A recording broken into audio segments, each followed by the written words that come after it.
Salut à tous et bienvenue dans cette première vidéo de cette nouvelle série parce que oui, voilà, je lance encore une nouvelle série de vidéos et donc cette fois, ça sera consacré à tout le jargon WordPress, à tous ces termes un petit peu qui peuvent paraître un petit peu obscurs et donc voilà, il y a déjà un glossaire sur la marmite mais j'ai trouvé que ça serait une bonne idée de faire ça en vidéo, ça serait un peu plus vivant et du coup je pourrais peut-être même donner quelques petites infos en plus qu'on ne trouve pas forcément sur le glossaire. Donc sur ce, je vous propose de commencer tout de suite avec le premier épisode dans lequel on va aborder la différence entre les pages et les articles. Allez, c'est parti!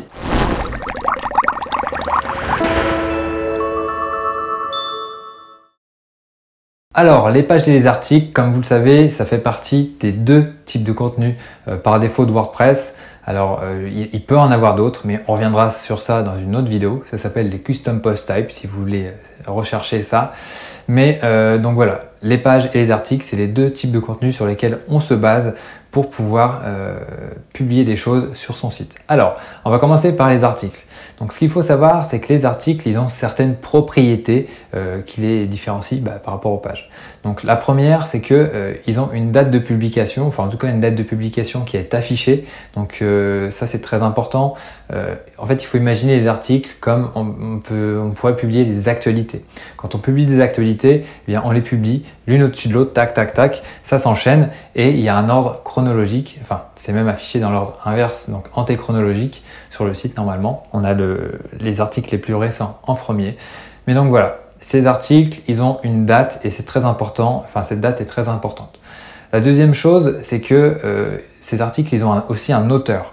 Donc sur la marmite, ça peut être moi, ça peut être par exemple Julien qui publie les snippets, donc ces petits morceaux de code qu'on peut utiliser pour personnaliser son site. Donc voilà, il y a un auteur et donc cet auteur-là, il est aussi mis en avant sur le site. Autre aspect des articles, c'est qu'on peut les catégoriser avec ce qu'on appelle des catégories, mais on a aussi des étiquettes.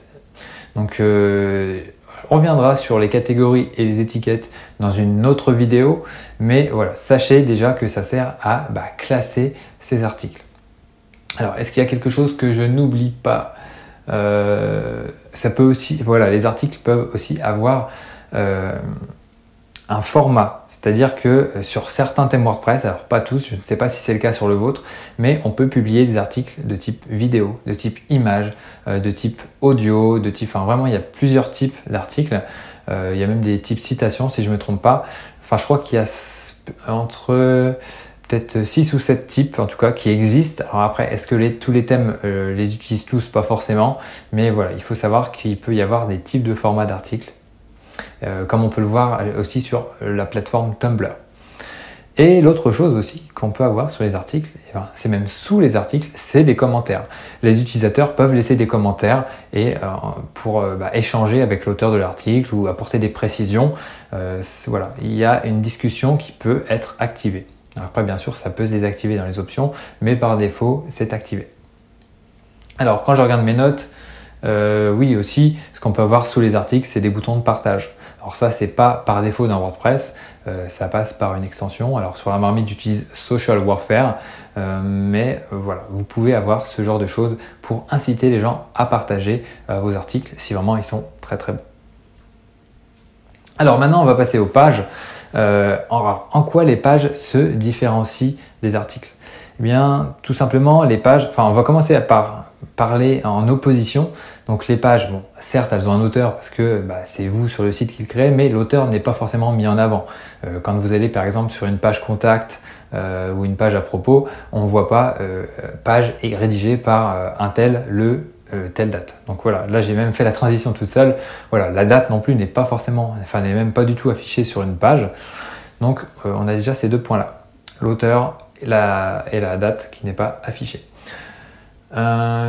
Pareil, on n'a pas de catégorie sur les pages. On ne peut pas catégoriser les pages et dire ok, cette page-là appartient à telle catégorie, et, telle étiquette, etc. Ça, c'est pas possible.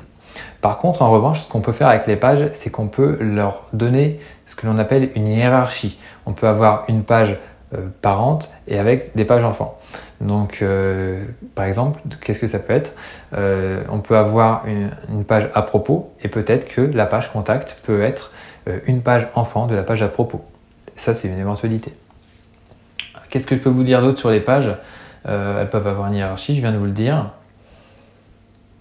Aussi, les pages peuvent avoir un modèle de page. Donc, dans certains thèmes, si vous regardez, vous verrez, vous aurez un petit encart qui s'appelle attribut de la page et vous allez pouvoir définir un modèle de page. Alors, parfois, c'est un modèle de page portfolio, un modèle de page boutique, etc. Et ça, voilà, ça, c'est pas possible sur les articles. Et donc là, je regarde mon petit récap, auteur masqué. Sur les pages aussi, on peut parler des commentaires. Alors certains thèmes activent les commentaires sur les pages, mais c'est pas indispensable. Et généralement, ça sert à rien d'avoir des commentaires sur une page contact ou sur une page à propos. C'est pas le but. Le but, c'est de donner des informations et c'est tout. Et éventuellement de faire passer les gens à l'action, mais peut-être de cliquer sur un bouton ou de se rendre sur une autre partie du site, etc. Mais le but, c'est pas vraiment de créer de la discussion. Pour ça, il y a les articles.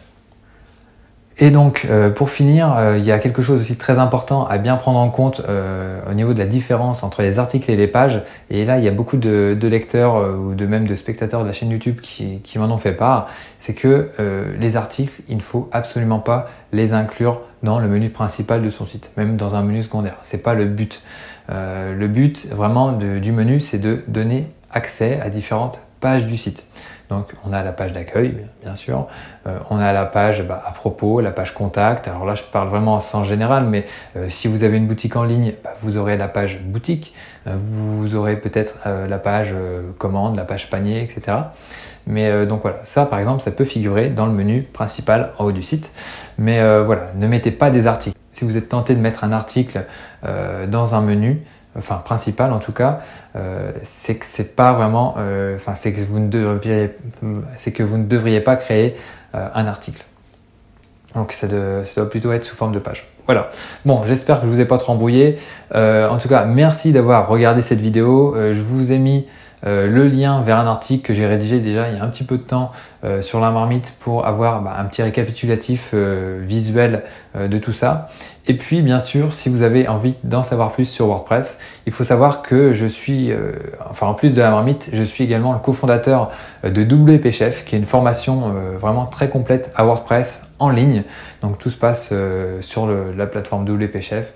Vous vous formez et puis voilà, moi et mes partenaires Nicolas et Maxime, on est là pour répondre à toutes vos questions en cas de problème.